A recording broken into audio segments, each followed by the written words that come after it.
Welcome back. We continue our discussion, maybe last couple of lectures on soft lithography.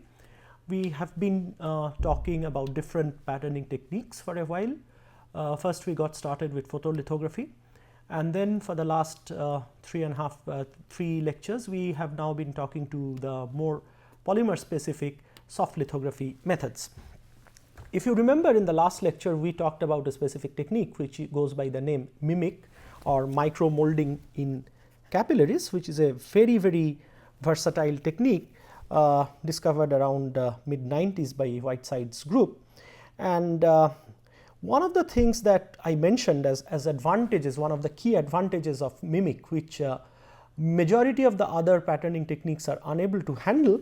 Let me just focus on that before we move on to anything that is new, is the ability of mimic to pattern not only a polymer film or a polymer, but also the ability to pattern colloidal assemblies or colloidal particles. The key advantage is that since if you remember the process by which the way you implement, you essentially bring in a PDMA stamp which has the desired structure, the negative replica of the desired structure. First you bring it into a conformal contact with the substrate, and then typically what you do, you dispense a polymer solution over here. So it is it contains the solute, which is the polymer. So in normal mimic it's polymer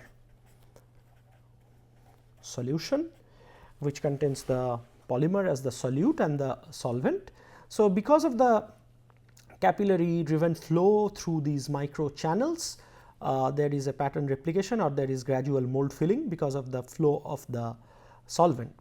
Now the way this can be utilized or has been extended for colloidal particles is, instead of a polymer solution, if you now dispense a colloidal suspension,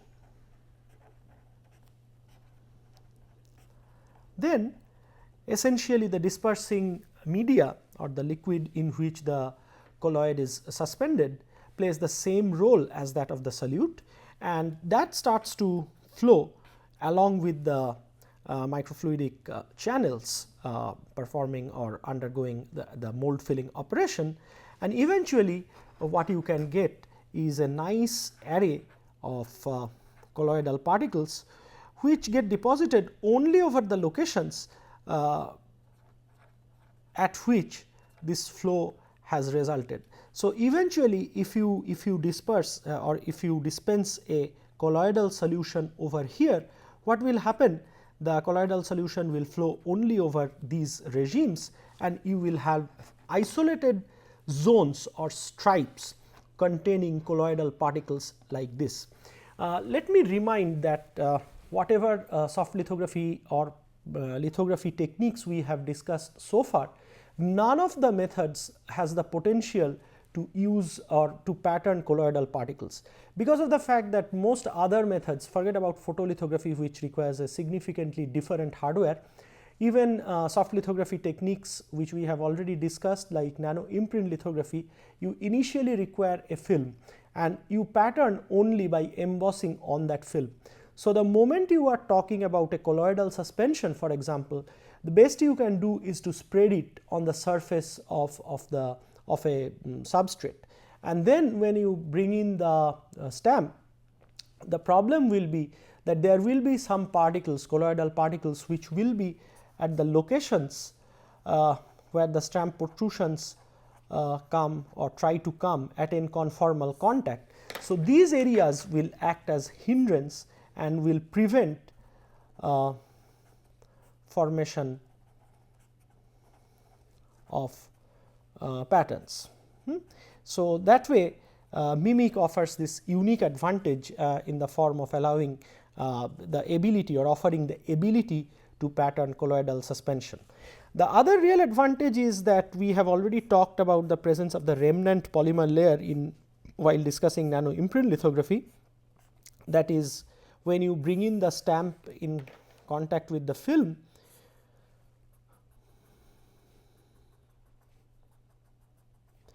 depending on the geometry, that is the line width, periodicity, height of the stamp, of course, there is mold filling due to the viscoplastic deformation. So, please do not confuse, we are now just cross referring to nano imprint lithography, which we have already discussed and you already know.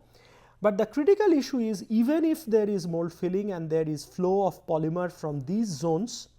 Now, why these zones are unique? Because these are the zones which fall below the stamp protrusion, zones below the stamp protrusion.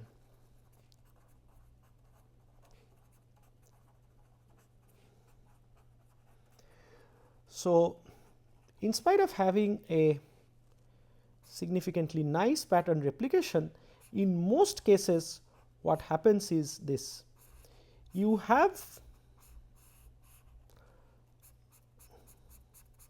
so these are, let us say, the replicated patterns or structures, where depending on the geometry of the stamp, a negative replica has been formed. But if you now remember or try to correlate back with photolithography, or if you really want this non-photolithographic techniques to be used for, let us say, microelectronic application, one of the thing is, during the doping stage and all, you would like to have access directly to the substrate. So, these remnant layers of polymers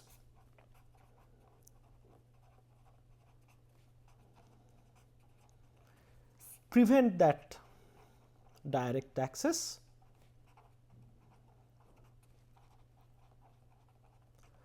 So, that is a hindrance. So, you have to do some secondary processing to remove these remnant layers, and which is typically done by a specific etching technique. We again have already talked about etching in the context of photolithography.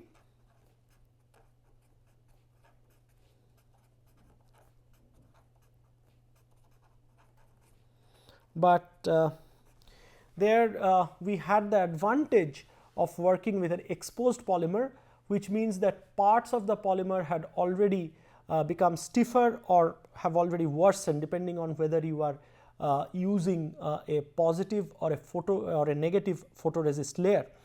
In contrast, if you look carefully in nano imprint lithography, physically there is no difference in the property of the polymer of these zones. So, if I mark them as zone 1 and zone 2, let us say zone 1 is the area in which the pattern replication has taken place, and zone 2 is the area where from where the the polymer has actually flown out. But physically these areas, there is no difference in the property of the polymer. So, the advantage that we had using the developer solution, that it preferentially removes only areas or photoresist from areas where it has degraded, that advantage now gets missing in this particular case. And there is a specific technique, I will not go into the details, that is beyond the scope of this particular course, but I would encourage you to have a look at it in internet or consult some literature. There is a specific method which is known as RIE, reactive ion etching, which can be used to remove these remnant polymer layers, and only under that circumstances you have a possibility of using embossing group of techniques as a viable alternative to photolithography or or possible application in microelectronics. So, this is how it looks like if you perform an RIE now. So, from this step to this step, if you do an RIE, you will get something like this. So, this zone will be bare substrate. Okay. And then if you recall maybe our lectures 13th, 14th and 15th lectures, when we talked in detail about photolithography, then you can have a similar situation, that this can now be exposed for the doping. The only condition being that the polymer in which you have now performed the nano imprint lithography, which now remains in the form of these strips or stripes or whatever, that has to withstand the doping conditions. So, they should not degrade when you are performing the doping. But if you have this picture in your mind, that you need to have access to the bare substrate and parts, so that this now becomes sort of equivalent to a partially developed photoresist layer and can sort of find application in microelectronic processing. That way, from that standpoint, MIMIC also is uniquely advantageous, because if you look at the basic configuration of MIMIC, ideally these areas of the stamp are in conformal contact with the substrate, and the liquid should only flow through these micro channels or micro cavities formed, three sides of which is the stamp and the fourth side is the substrate itself. And ideally there should be no reason why liquid should penetrate below this stamp or the zones over which the stamp is in conformal contact with the substrate. So that way we have already discussed that a MIMIC structure, even if you are working with a polymer, should be like this. So these are polymeric structures,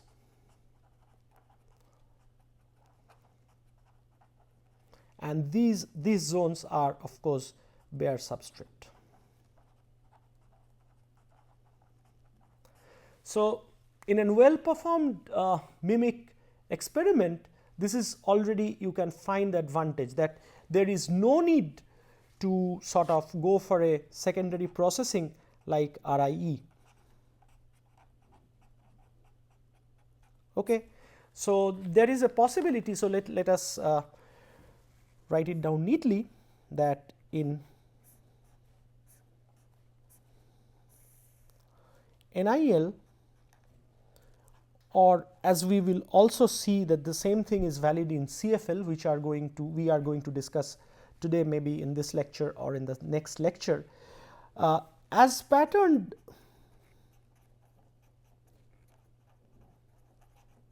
structure is like this. So you form a negative replica of the stamp, no doubt about it, but the recessed zones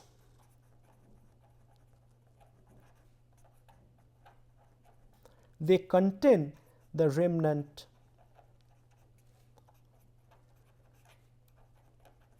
polymer layer, which is fine for some application. Maybe if you are, we already have talked about structural superhydrophobicity, for example, and applications like that, or structural color where we see rainbow color due to optical diffraction. This type of a structure is perfectly fine. But so this is, let us mark, this is the remnant layer, but this remnant layer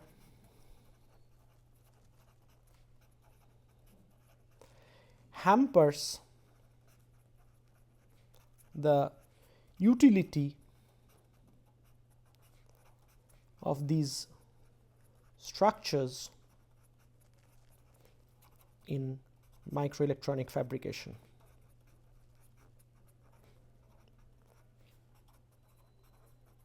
And in order to enable their utility in microelectronic fabrication, this has to accompany with the step of reactive ion etching.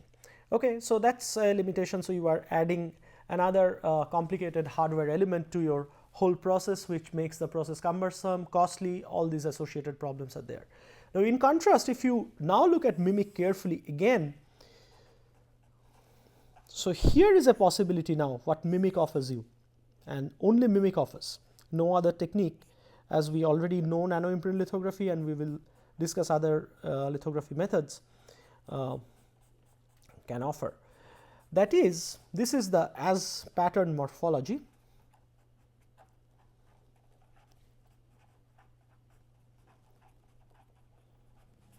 and you already have access to the bare substrate.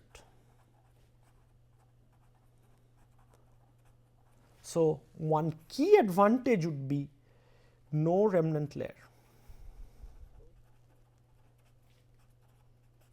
Of course, in our previous lecture itself, we have discussed one of the critical disadvantages of MIMIC, and that is in the length of the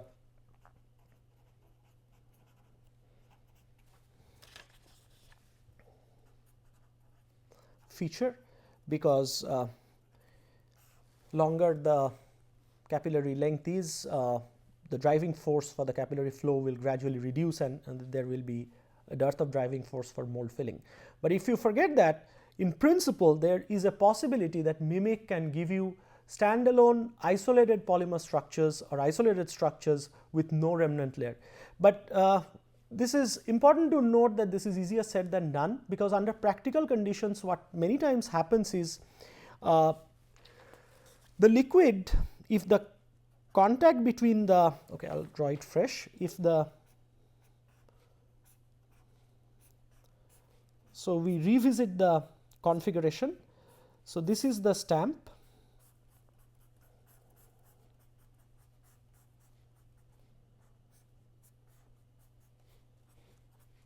which is in conformal contact with the substrate, and here you dispense the liquid. So, here this zone sort of acts as the liquid pool. Now, if the adhesion between the stamp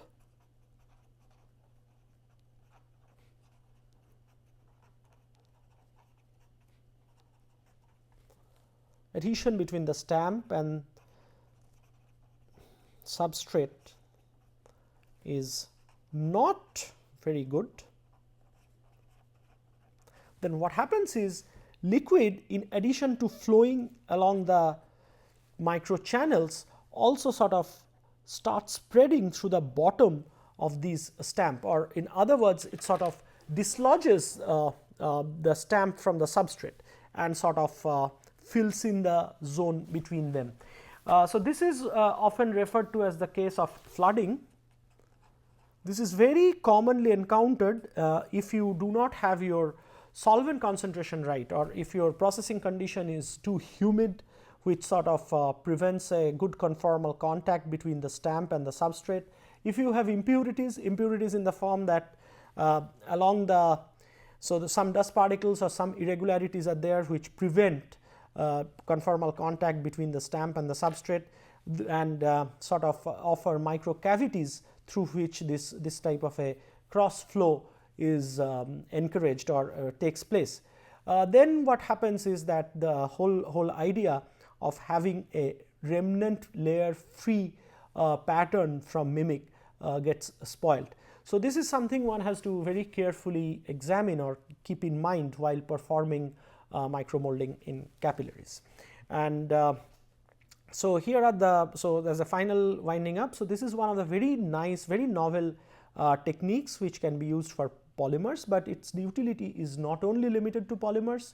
It has been extended for various other types of gels or any material that essentially flows and can sort of be made solid like by either evaporation, which is the case with a polymer solution, or let us say by other techniques like cross-linking or reaction, let us say.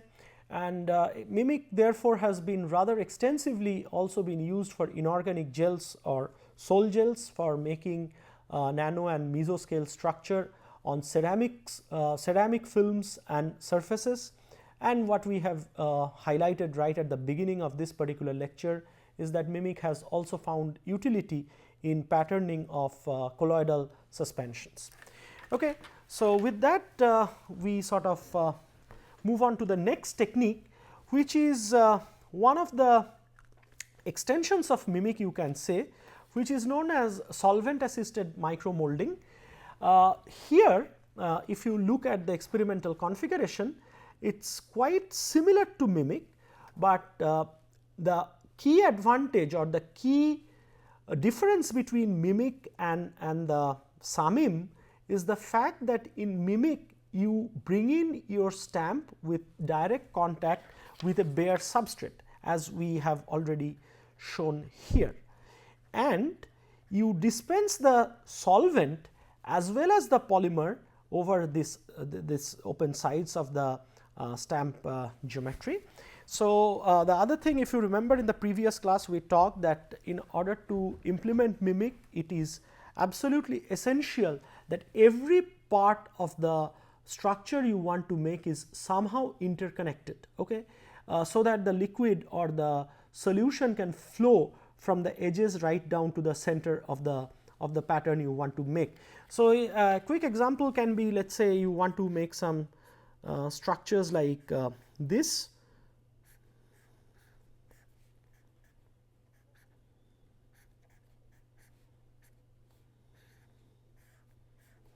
The central part is, let us say, closed. Okay. You can't really replicate this pattern by Mimic, because of the fact that Mimic will fail in this particular case in replicating the structure, because of the fact that if you make your reservoir over here or dispense your solution from this side, the solution, due to favored capillarity, will probably fill up all these zones, but it does not have any access to the central zone. So, here there is, so the pattern replication will not take place. Of course, you can think of using some other patterning technique like nano imprint lithography or other techniques suitably. So, and the second limitation, of course, is that depending on the how long you want to sort of make your channels or the flow paths, the driving force, we have already shown the equation in the previous class, the driving force sort of runs out and the rate of filling becomes extremely sluggish. So, in order to overcome that, what Samim does, the method of Samim relies, it resembles Mimic very, very closely, but the key difference is, difference number 1 is the stamp first is sort of pre-soaked in the solvent. Now, solvent for what? Well, coming to it, and instead of taking a bare substrate, now we take a pre-coated or a coated thin film. So, in Mimic, if we contrast it and write it down again to avoid any possible confusion, the stamp was absolutely dry,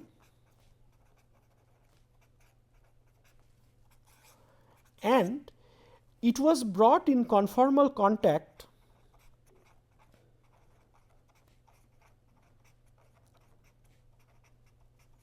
with a bare substrate. Okay.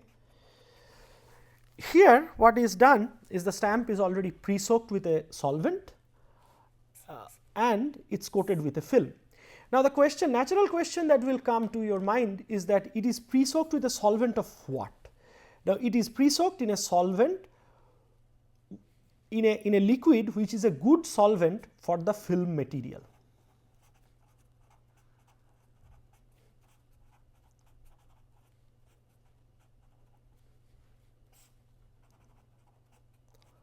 So, let us say if you want to pattern, let us say polystyrene, a very well known polymer which is commercially available. It is very easy to dissolve in solvents like toluene or cyclohexane. So, in that case, if you want to implement Samim, better idea would be probably to the idea would be that you take a substrate, a rigid substrate which can be as simple as a glass slide, coat it with polystyrene film,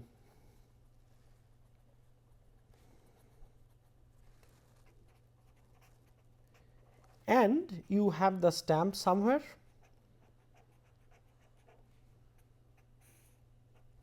and this is now pre-soaked or immersed, simplest form,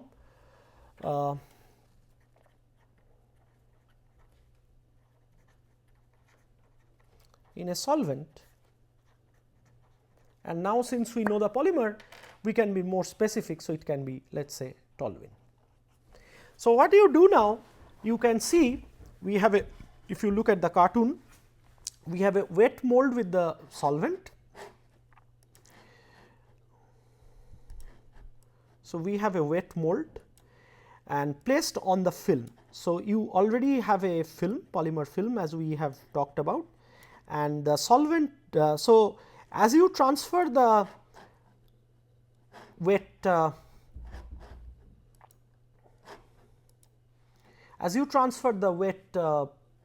stamp, it carries a little bit of solvent. Okay. Now, what happens is this solvent or the polymer film that is already coated on the glass slide now comes in contact with the solvent. So, there is sort of a local dissolution that takes place. So, locally a sort of a solution which is very rich in polymer now is made, or in other words, we have already talked about the glass transition temperature of the polymer.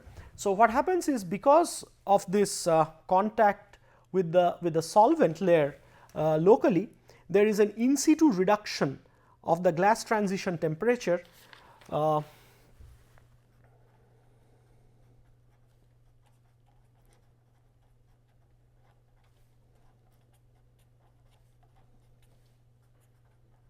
the polymer only below the areas of the stamp, only below the areas under the stamp. So, we have already talked about this glass transition temperature, and what is the manifestation of this glass transition temperature on transport properties. There is an intrinsic reduction. So, this results for our purpose, what we understand that a reduction of glass transition temperature means that there will be a drop of viscosity of the polymer even maybe at room temperature. So, now what happens is the polymer film which you had taken by coating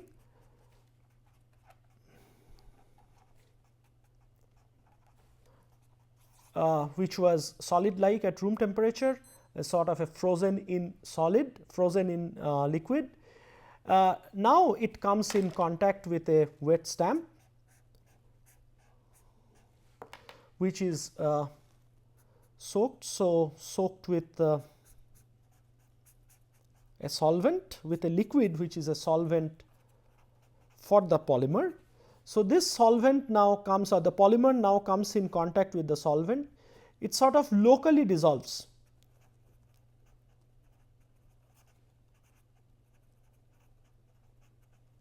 And once it, so now it is not like more like a locally, it is in a liquid state. So, what happens now is this polymer in the liquefied form tries to do a mold filling. Okay. And then also most of the cases these are inorganic, these are organic solvents. So, they are pretty high volatile. So, it evaporates away and eventually it forms a negative replica. Okay. So, if you compare this, this is in principle the method of Samim. So, essentially what it says that allow the solvent to evaporate, remove the mold, you get a negative replica. Advantage and disadvantage, if you sort of contrast this technique with mimic, there can be couple of advantages.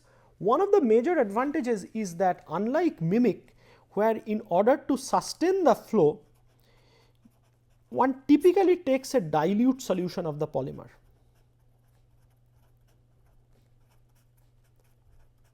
Because if you take a very concentrated solution, then what will happen is that through this pores the flow itself will be sort of hindered. So, in order to sustain the flow or sort of have the flow achieved in realistic time scales, the solution is often taken to be dilute.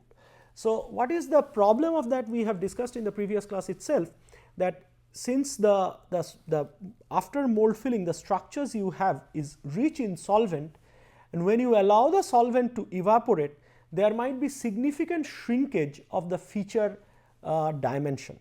The features can shrink laterally, the features can shrink vertically. This can be a significant problem. In certain cases, like particularly in sol-gel systems, this can also lead to porous structures. So, the density of the structures or the structures may not be that dense. Again, sol-gel, you have a multi-component system. So, there can be associated issues like phase segregation during this evaporation stage. In contrast, what is happening in SAMIM is that you are working with a very concentrated solution, polymer solution, which has just dissolved locally below the stamp. So therefore, your concentration is very high. So the patterns you get, the in situ as transferred patterns, they are very rich in polymer.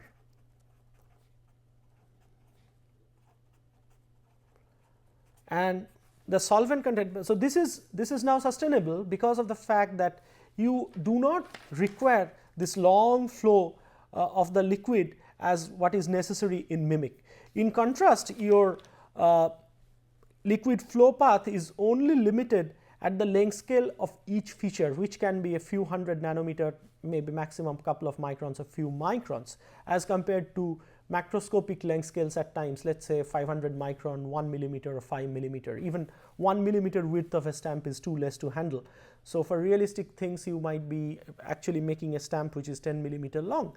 So the liquid has to travel 10 millimeter in case of mimic to achieve mold filling, and therefore you would like to keep the viscosity of the polymer solution as low as possible by reducing the concentration of the polymer.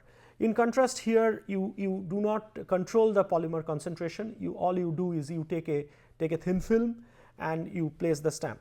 What is important here, a couple of additional things needs to be understood, that when you perform this immersion, it depends whether you can still use a PDMS stamp or not, because most of the soft lithography techniques, it is taken for granted that a cross-link PDMS stamp can be used. But here it is a slightly different scenario. Why? Because you are taking an organic solvent, which is a good solvent for the polymer film, but many of these solvents, for example cyclohexane, toluene also to a significant extent, and chloroform, for example, if you are using as a solvent, they swell PDMS. So during this pre-soaking stage, the stamp, if you are using a PDMS stamp, the stamp itself might get damaged. So that becomes a critical limitation now, and based on that you might have to use or implement SAMIM with a stamp of a different material which is completely inert to these solvents. So which can be a silicon stamp, or it can be, let us say, something like a fluoropolymer stamp which exhibits more inertness as compared to PDMS. So these are a few of the limitations of SAMIM, but the real advantage is that since the flow path now becomes very limited, you have very little amount of solvent in the replicated structures. So the shrinkage induced damages, the possibility of shrinkage induced damages, which is pretty common in mimic, is now significantly reduced. The critical parameter here to control, apart from the material of construction of the stamp, whether you can still use a polymer stamp or you would like to use a silicon stamp or any other rigid stamp, is the immersion time and the surface energy of the stamp, because eventually that will dictate how much amount of solvent the stamp is going to carry into your system from this immersion stage to when it is placed on the film.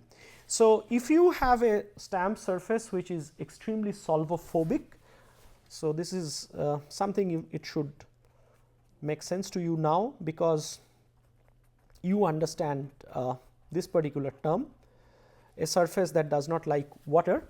So solvophobic would be a surface that does not like to be wetted by the solvent in which you are immersing it.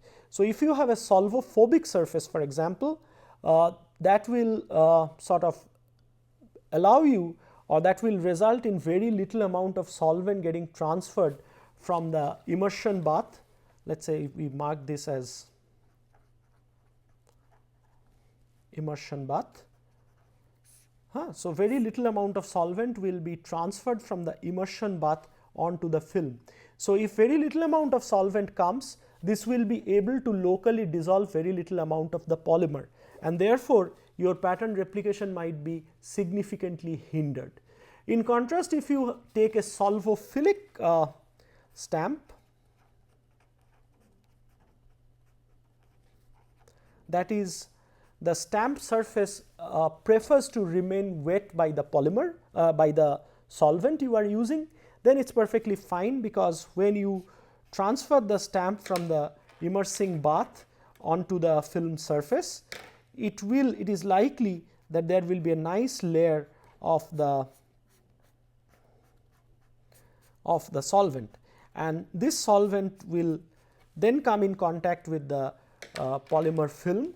So, this is the stamp. If you want to understand it once more in greater detail, this is a layer, this is not a polymer layer of the solvent, and now this comes in contact with the polymer film.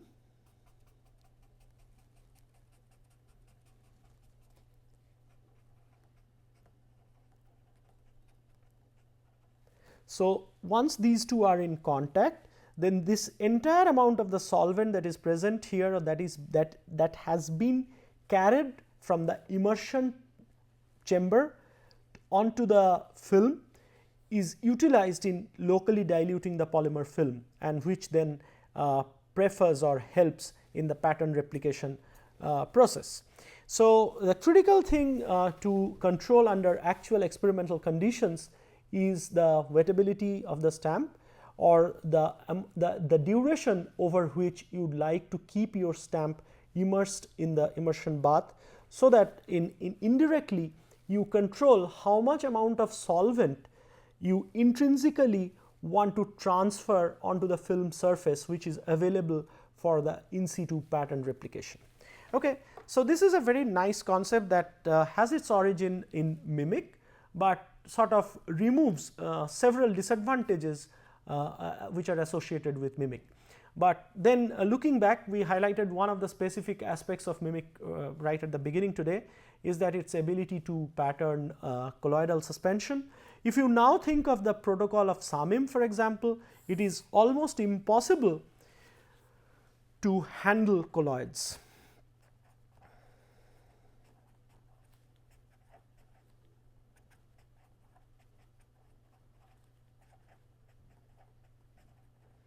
Okay. So, this is how the whole thing goes. I mean, every method has its some advantages and some disadvantages, which we have to understand, so that depending on your specific requirement, you can pick up the method of your choice.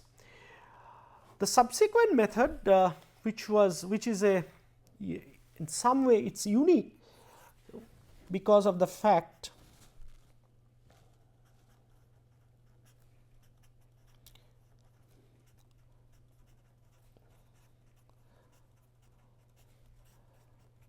that though it is an extremely popular soft lithographic patterning technique now, and is pretty well utilized, and also is very easy to implement, this method was not discovered by Whiteside's group. This is a rare method, and this has a very strong Asian origin. This was discovered by Hong Lee's group in Korea around early 2000.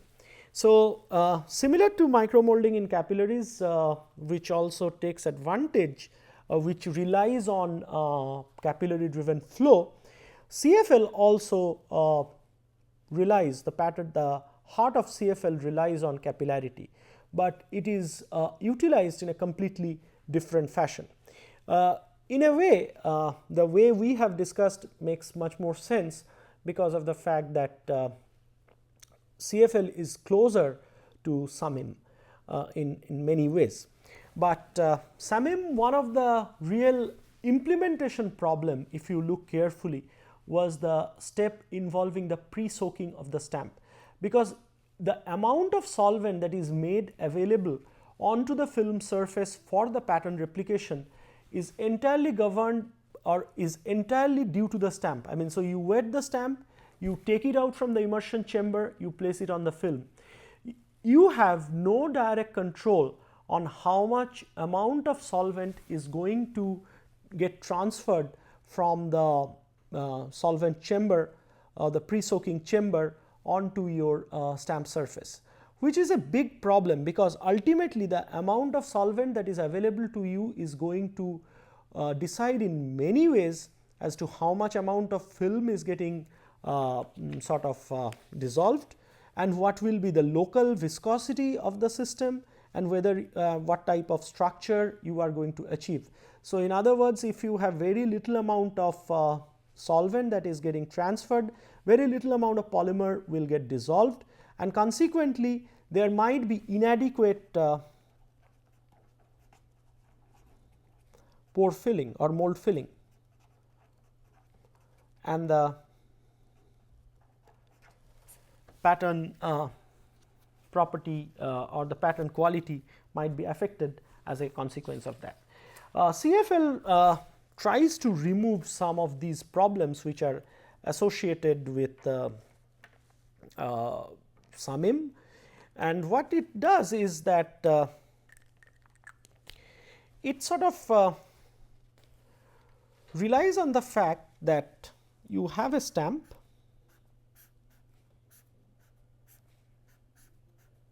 it is not pre-soaked or anything like that, it is brought in contact with a film which is already in a liquefied form. So,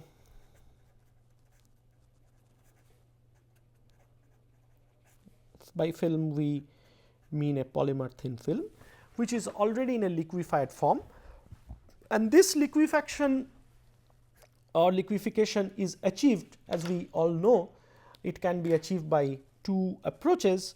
One can be heating the polymer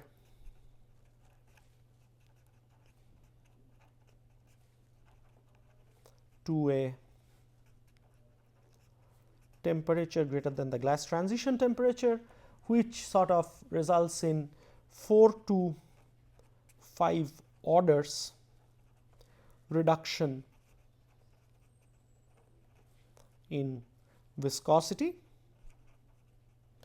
It is important to note this 4 to 5 orders, not 4 to 5 times. So, 10 to the power 4 to 10 to the power 5 times reduction in the viscosity. So, now a polymer, let us say a simple linear chain homopolymer which is stiff and solid like at room temperature, maybe something this plastic cap of this particular pen which is also a polymer. So, you heat it up, this can be some polymer which has a glass transition temperature, let us say somewhere between 100 to 110 degrees centigrade. You heat it up, what happens is it does not burn off directly.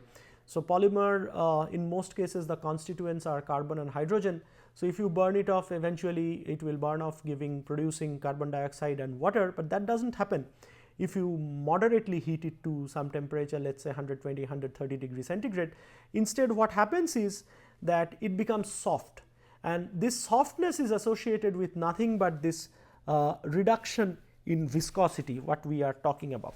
But the moment you need to understand from this very simple practical example that the moment it is in a soft state, you can now imprint it, or you can, if you bring it or in proximity to a surface which is wetted, which is preferentially wetted by the polymer, this polymer can actually start flowing, and that is exactly what we have been emphasizing, is this is the processing condition at which capillary force lithography is implemented.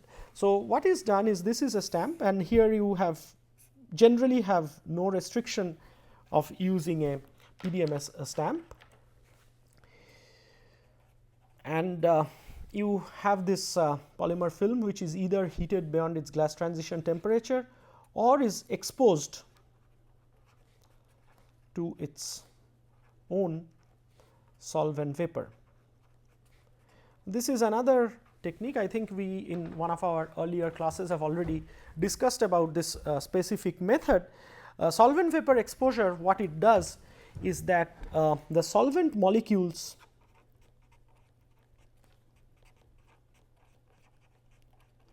penetrate into the polymer matrix. This results in swelling. Swelling means that physically the polymer molecules are further away apart from each other. So, this also means that there is an increase in physical distance.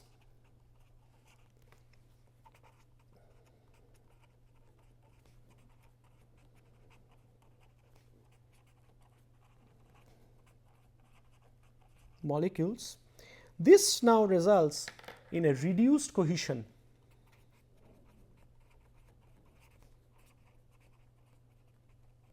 and consequently there is a reduction of viscosity, or in other words, if you want to look into it from the standpoint of glass transition temperature, in many cases solvent vapor exposure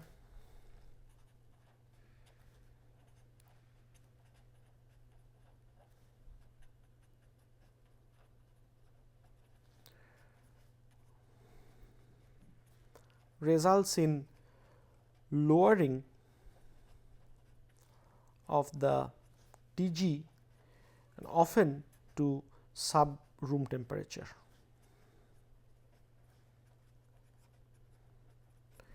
But either way, either of the two methods you adopt, here you have a film which is now already in a liquefied form. Unlike Samim, where the film remains in a fully intact high viscosity form, and you bring in the solvent along with the stamp only to achieve localized liquefaction or dissolution of the polymer into the solvent. Okay. In contrast, here in CFL, by the time the stamp comes in contact with the film, it is already in a lower viscosity state. Experiments can be performed in both the modes. One can have place the stamp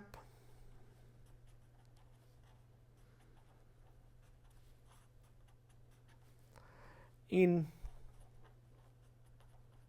contact with the as coated film and then heat up or expose to solvent vapor, or one can heat up the film or expose to solvent vapor, and then after a finite time interval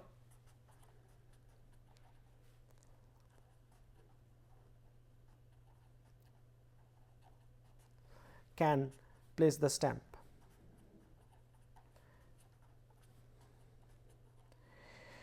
Important thing to remember is that CFL can be implemented with high degree of automation with a automatic positioner or and devices like that, or it can also be implemented with simple hand. So, if you are implementing it with your hand, I would strongly recommend that this first protocol is much favored, because if you do not have a precise positioning device for the stamp and want to place it onto a already liquefied film, then there can be significant vibration induced damage to the structures when you try to keep the stamp. So, once you have placed the stamp now, let us see what happens. So, if your stamp material now is wetted by the polymer will start climbing through the walls of the stamp, and eventually so the pattern replication will be through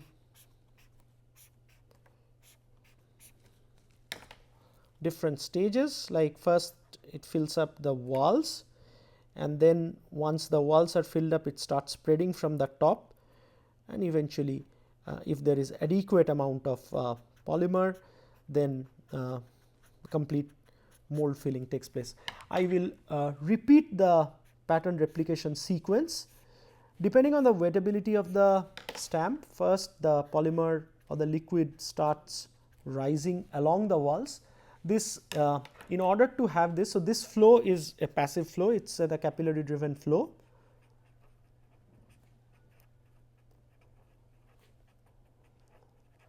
It starts depends on the preferred is the wettability.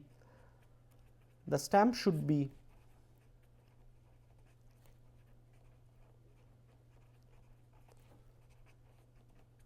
wetted by the polymer,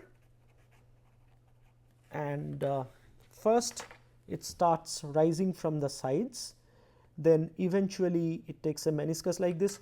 This particular angle, this intrinsic theta here, can you imagine on which this will depend? This will depend on the contact angle of the polymer on the stamp material, that dictates the shape of the meniscus. So, it first fills up completely and then it starts spreading in this direction, eventually resulting in complete mold filling. If you now remember, we just get back quickly to NIL. NIL, the pattern replication was due to viscoplastic deformation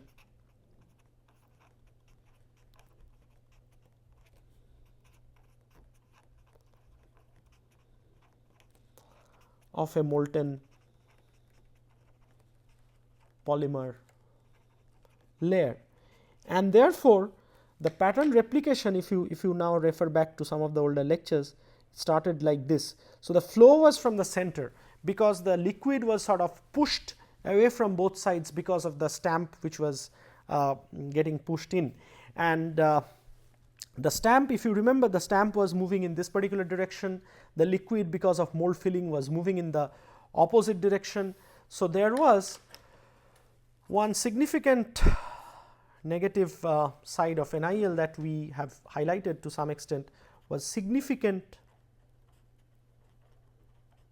accumulation of stress resulted in NIL, which could also lead to subsequent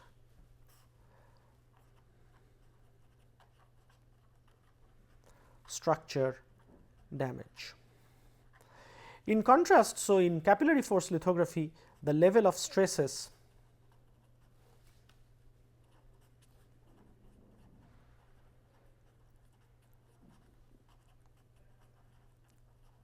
is negligible, and therefore, the long term stability of the structures is much higher. Only thing you have to worry is that you have to sort of work out the accurate timing that is required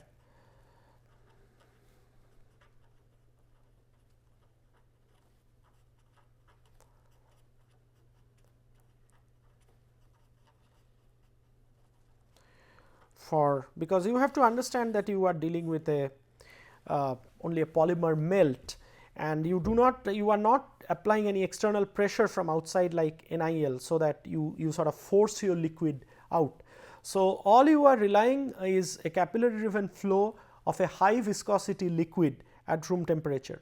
Therefore, the time requirement from for CFL can be significant. It can run into several hours, for example, and only then you can have a proper mold filling, or you can get a perfect negative replica of the stamp pattern. In otherwise, what might happen is that you might get some structures like this. So, this is a polystyrene film which we tried to implement or pattern by capillary force lithography in our lab, and what you can clearly see that the time that was provided for this particular case was not adequate. So, you see very clear signature of the rise, capillary driven rise of the polymer along the walls of the stamp. So, what you actually see is an incomplete replicated structure, and you see this sharp edges in the atomic force microscope picture over here. So, probably given longer period of time, this could have resulted into a perfect negative replica.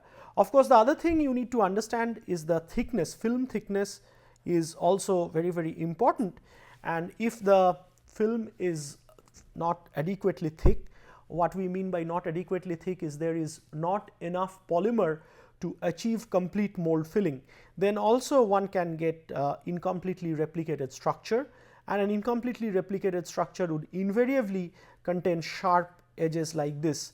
This is a clear signature of the pattern replication mechanism itself, that the pattern replication has taken place based on capillary driven flow or preferential wetting of the stamp wall by the polymer.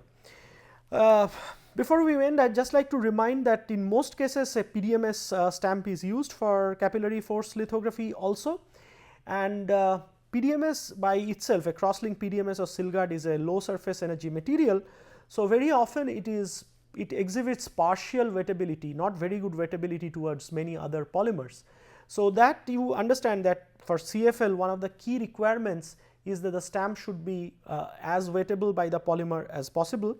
So, in many cases what is done is these PDMS stamps are made more wettable. So, the wettability is enhanced by either UV oxidation treatment or plasma oxidation. What exact physics leads to this wettability enhancement, we will discuss in one of the subsequent classes. As I will talk to you about this UVO treatment. So, this is in a nutshell what the process of capillary force lithography is, that it relies on the pattern replication due to preferential wetting. In the subsequent lectures, we will take up some more applications or orientations how CFL can be used to generate more complex patterns, and in CFL as well as in SAMIM we have used a thin film.